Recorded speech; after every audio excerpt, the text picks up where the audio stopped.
Shalom semuanya, perkenalkan kami dari kelompok 13 akan mempresentasikan video pembelajaran kami mengenai mata kuliah ST3 dan ST4 dengan topik akibat dosa dan kehinaan Kristus. Sebelum kami memulai presentasi kami akan memperkenalkan terlebih dahulu. Nama saya Desi Virginia Tanjung.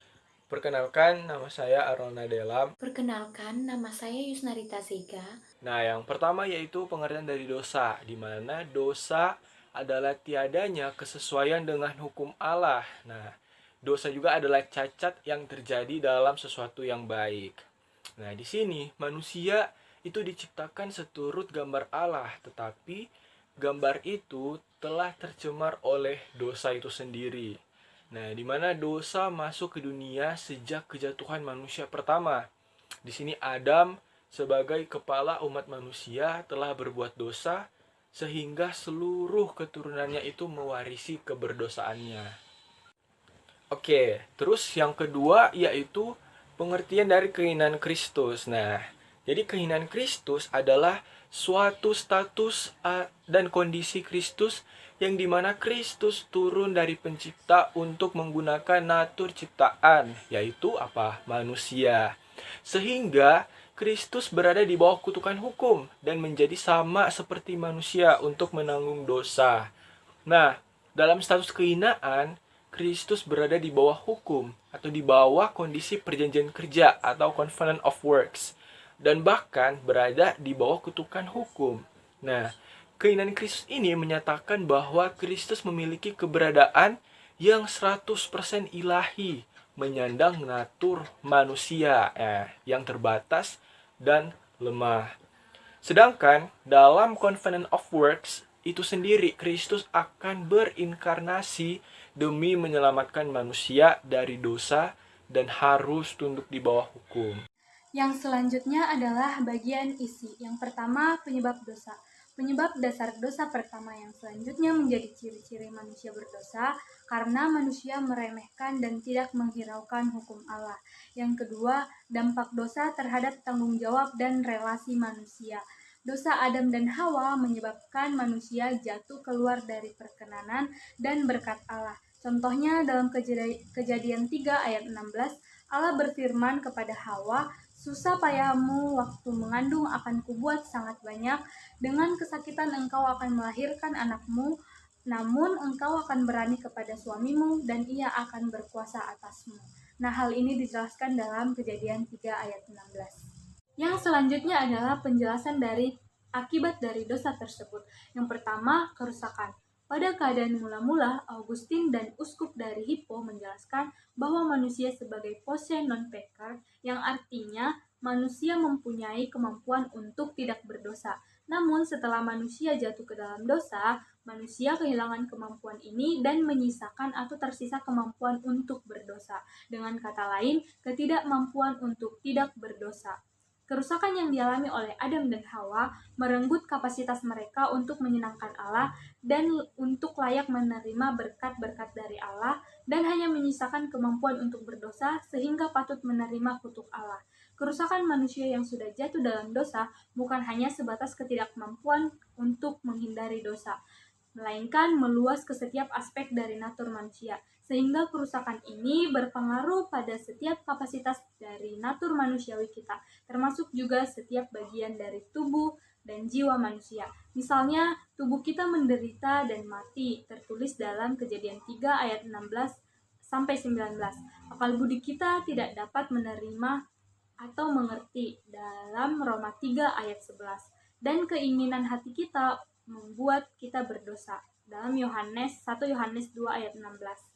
Dosa merusak setiap bagian dari manusia yang jatuh dalam dosa, seperti tubuh kita, jiwa kita, akal budi kita, keinginan kita, pikiran kita, dan segala sesuatunya. Sebagai akibatnya, dosa juga merusak segala sesuatu yang keluar dari diri kita, segala sesuatu yang kita pikirkan, lakukan, dan kita rasakan. Keterasingan. Penyebab awal dari keterasingan adalah tindakan pemberontakan Adam dan Hawa terhadap Allah ketika mereka memakan buah terlarang. Pemberontakan ini merupakan dosa berupa pengkhianatan terhadap perjanjian Allah yang membuat segenap umat manusia menjadi seteru-seteru Allah. Ini menyebabkan Allah mengusir Adam dan Hawa dari Taman Eden. Dosa telah menghancurkan persekutuan kita dengan Allah dan merusak hubungan kita dengan sesama. Akibatnya, manusia terpaksa hidup di padang belantara yang liar, jauh dari hadirat dan perlindungan Allah. Dalam Kejadian 4-6, manusia segera berbalik melawan satu sama lainnya di padang belantara itu. Kita yang dahulu adalah sekutu Allah yang dekat berubah menjadi seteru yang melawan Dia dalam peperangan rohani. Akibatnya, kita semua memulai kehidupan dalam keadaan terasing sepenuhnya dari perkenan dan kasih karunia Allah. Manusia bukan hanya terasing dari Allah karena hubungan kita yang terganggu atau karena kita tidak dapat datang langsung ke hadirat Allah. Namun lebih dari itu, yaitu kejatuhan manusia dalam dosa telah menjadikan kita seteru-seteru Allah. Dosa membuat manusia terasing dengan satu sama lain, sehingga dosa telah menciptakan banyak musuh dan peperangan di antara manusia. Yang ketiga adalah kematian.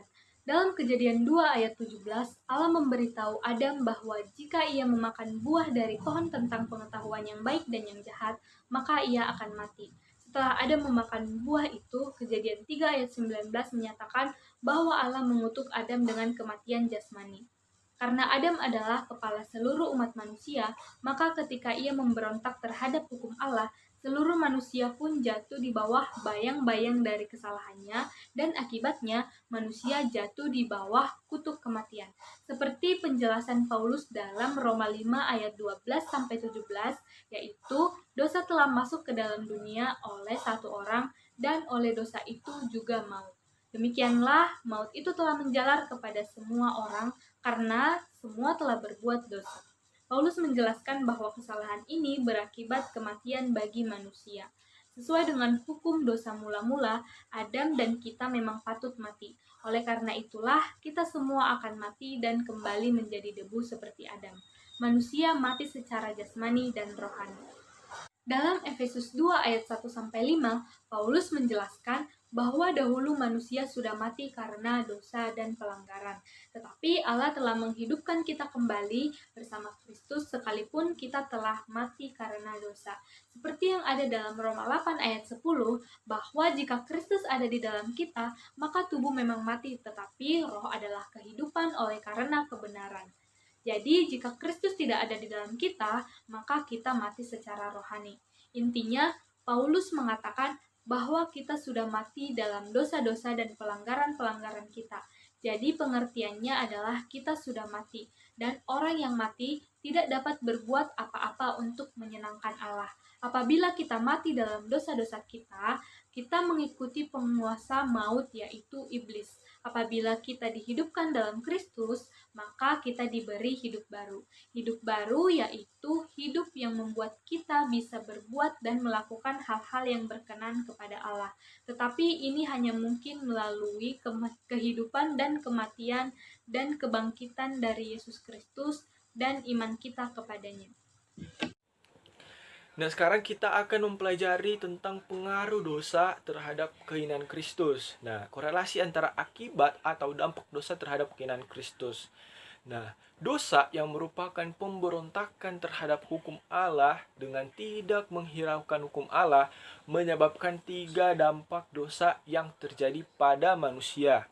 Yang pertama yaitu kerusakan, yang kedua keterasingan, dan yang ketiga kematian. Oke, kita bahas yang pertama yaitu kerusakan. Nah, kerusakan ini membuat kemampuan untuk tidak berdosa pada manusia menjadi hilang dan menyisakan kemampuan untuk berdosa. Sebagai akibatnya, dosa juga merusak segala sesuatu yang keluar dari diri kita.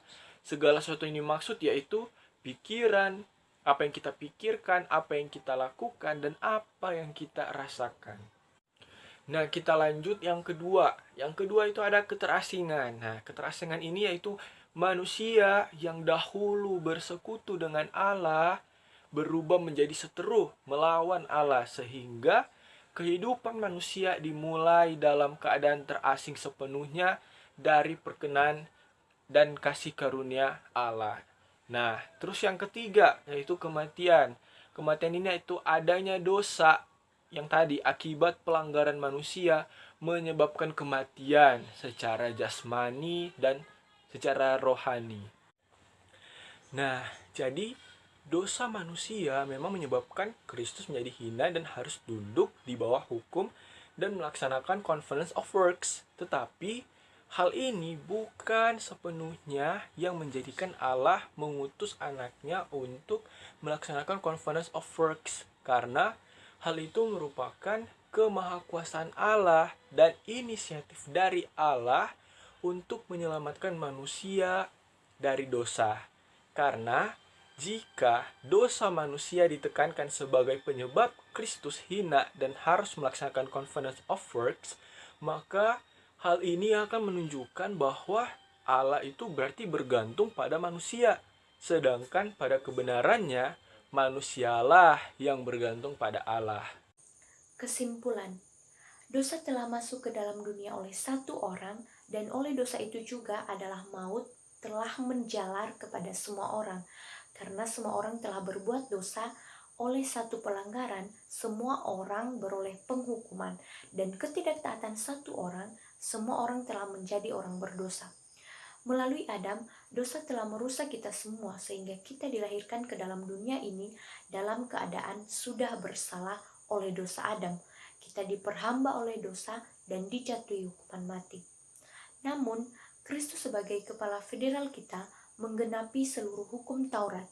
Ia berhasil di mana Adam yang pertama telah gagal dan ia meraih kemenangan atas maut, neraka, dan kubur. Kristus adalah kebenaran yang sempurna sehingga ia dapat memperhitungkan kebenaran itu kepada kita. Dan kemudian, dalam ketaatan pasifnya, ia menanggung atas dirinya kematian yang seharusnya menimpa kita oleh karena kepala federal kita, Adam. Sehingga dalam keadaan pasif dan aktifnya, keberdosaan kita diperhitungkan kepadanya dan kebenarannya diperhitungkan kepada kita. Jadi, melalui kasih Kristus dengan kematiannya, yaitu ia mengalami kehinaan, manusia ditebus dari dosa sehingga memperoleh keselamatan dan kebenangan di dalam Kristus, kepala federal kita. Demikian presentasi video pembelajaran mengenai topik dampak dosa dan kehinaan Kristus dari kami kelompok 13. Mohon maaf apabila ada kesalahan. Terima kasih.